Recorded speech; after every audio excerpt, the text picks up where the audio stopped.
Free bus correct కాదా scheme? మీరు oppose చేస్తున్నారు ఫ్రీ బస్ స్కీమ్ మహిళలకు? అది అపోజ్ కాదు. మీకు కూడా థ్రెట్ ఏమో, చేవెళ్ళ పార్లమెంట్ లో 50% ఉమెన్ ఓటర్స్ ఉన్నారు, వాళ్ళు కాంగ్రెస్ ఓటేరని. అది చాలా మంచిది. ఎందుకంటే 370 గ్రామాలు తిరిగింది కదా, ఎన్నో గ్రామాలలో అర్బన్ స్కీమ్ అని ఉంది.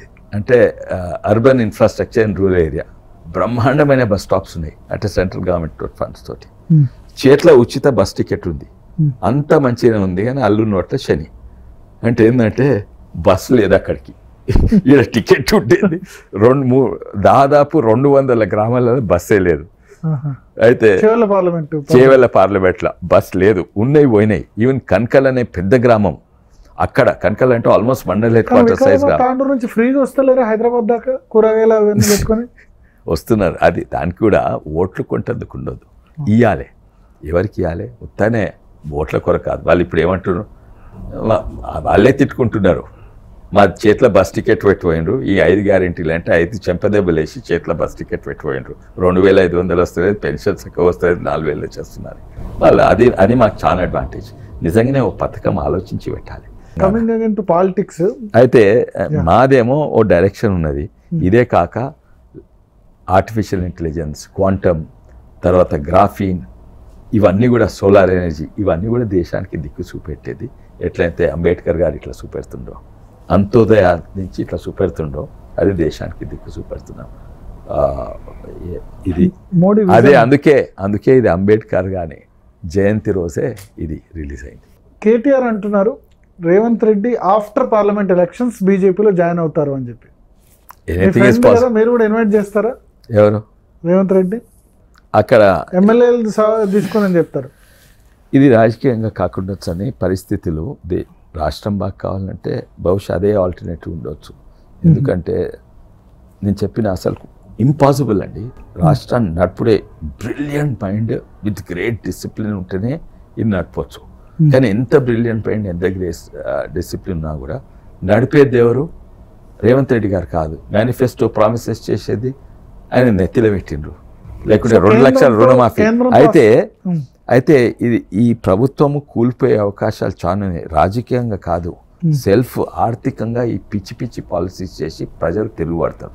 ప్రజలు తిరుగుబడేటప్పుడు టీఆర్ఎస్ వాళ్ళు కాదు, కేటీఆర్ అవసరం లేదు, బీజేపీ అవసరం లేదు, రాజాసింగ్ అవసరం లేదు, బండి సంజయ్ అవసరం లేదు, వాళ్ళ సొంత వాళ్ళు ఆయన మీద పడతారు. అందుకే రాష్ట్రాన్ని బచాయించాలి. ఇంటర్నల్ గానే థ్రెట్ ఉందా రేవంత్ రెడ్డికి? Natural, it's a party, it's not like a family party. It is అందరికి ఆశలు ఉంటాయి అండ్ అందరు కాంపిటీటర్సే. నువ్వు ఎందుకు నువ్వు ఎందుకంటే వీక్నెసెస్ ఉన్నాయి కదా పార్టీ.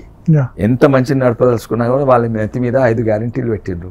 5 గ్యారెంటీలు పెట్టారు, ఎవరికి అమలు చేయగలుగుతలేరు. చేస్తున్నట్టు అట్లా చేస్తారా? అవన్నీ కూలిపోయిందండి మా మీద చేస్తున్నట్టు. ఎందుకు ఉదాహరణగా మహారాష్ట్రాలు అంటారు. మహారాష్ట్ర ఏంటని వాళ్ళు మా ఇంట పడ్డారా, మేము వాళ్ళ ఇంట పడి చీల్చిన వాళ్ళందరూ కలిసి. మహారాష్ట్రలో ఏమైంది? శివసేన, ఎన్సిపి, కాంగ్రెస్ ఒకరికొకరు అస్సలే పడదు, సిద్ధాంతపరంగా టోటలీ వ్యతిరేకం. ఎంతో అంతో శివసేన మాకు దగ్గర, కానీ సింగిల్ లార్జెస్ట్ పార్టీ మేముంటే ఎత్తి పరిస్థితి బీజేపీ రానుందని 3 శత్రువులు కలిసిండ్రు. వాళ్ళకి ఏకైక లక్ష్యం ఏంటంటే బీజేపీని ఓడగొట్టాలి. సిద్ధాంతపరంగా, పాలసీ పరంగా, ఏ కుల పరంగా దే పరంగా 3 మ్యాచ్ కారు. సో వీళ్ళు 3 శత్రువులు ఒకటైతే ఎన్ని రోజులు ఒకరి దగ్గర ఉండగలచ్చు. అండ్ వాళ్ళ లక్ష్యం ఏంది? కేవలం బీజేపీని ఓడగొడతాం. మేము వాళ్ళని స్ప్లిట్ చేసినామా, వాళ్ళు మమ్మల్ని నా కింద చేసిండ్రా? ఇది వాళ్ళు మాకు ద్రోహం చేసింది. సో మీరు అన్నట్టు అంటే ఇదే బెస్ట్ ఆప్షన్ రేవంత్ రెడ్డికి, బీజేపీతో సేల్ అవుతేనే అవకాశాలు ఉన్నాయి. ఎందుకంటే ఆర్థికంగా ఈ ప్రభుత్వాన్ని నడపలేరు. కాబట్టి ఆయన కూడా ఆప్షన్ కన్సిడర్ చేస్తారంటారు. అయితే ఎందుకంటే బీజేపీ ఎట్లా అంటే JK Jammu and BJP politics పక్కకు పెట్టి ఆలోచిస్తారని, డెవలప్మెంట్ ఈ ఇష్యూస్లలో, ఈవెన్ కమ్యూనల్ ఇష్యూస్లలో. జేఎన్కే అనుకోండి, జేఎన్ కన్నా ధైర్యం ఉందా? జేఎన్కే మొత్తం కలిపితే తుర్క ఓట్లు పోతాయి, మనము జేఎన్కే ఓడిపోతామని కాంగ్రెస్ భయం ఉండే. ముస్లిమ్స్ ఇది వాళ్ళను అదేంటి ఆ చట్టం తీసేస్తే తుర్కోలు మనకు వ్యతిరేకమవుతారు, వాళ్ళు కన్ఫ్యూజ్డ్. ఇప్పుడు వాళ్ళు త్రిపులకు వ్యతిరేకించడం ధైర్యం లేని స్పైన్లెస్ పార్టీ. నిజంగానే చిత్తశుద్ధి ఉంటే, ధైర్యం ఉంటే, అధికారం ఉంటే తెలంగాణ కాంగ్రెస్ ప్రభుత్వంకు ఈ పిచ్చి పిచ్చి ఫ్రీ బస్ రైడ్ ఇవి అవి వాళ్ళకి మహిళకి ఏమవసరమో అవి ఇవన్నీ కాదు. ఈ ఫ్రీ పథకాలు కాదు. ఫస్ట్ తాగునీరు ఫస్ట్ ఇండ్లు అదేంది ఆవాస్ యోజన కింద ఉత్తరప్రదేశ్ 40 లక్షల ఇల్లు కట్టినాం. ఈవెన్ ఆంధ్రప్రదేశ్లో దాదాపు 20 లక్షలు. గవి చేయండి. అదేంది పంట నష్టం ఫసల్ బీమా యోజన రానియండి. గవి చేస్తే నిజమైన అభివృద్ధి. అది చేయరాదు కాంగ్రెస్ పార్టీ ఉండుకు.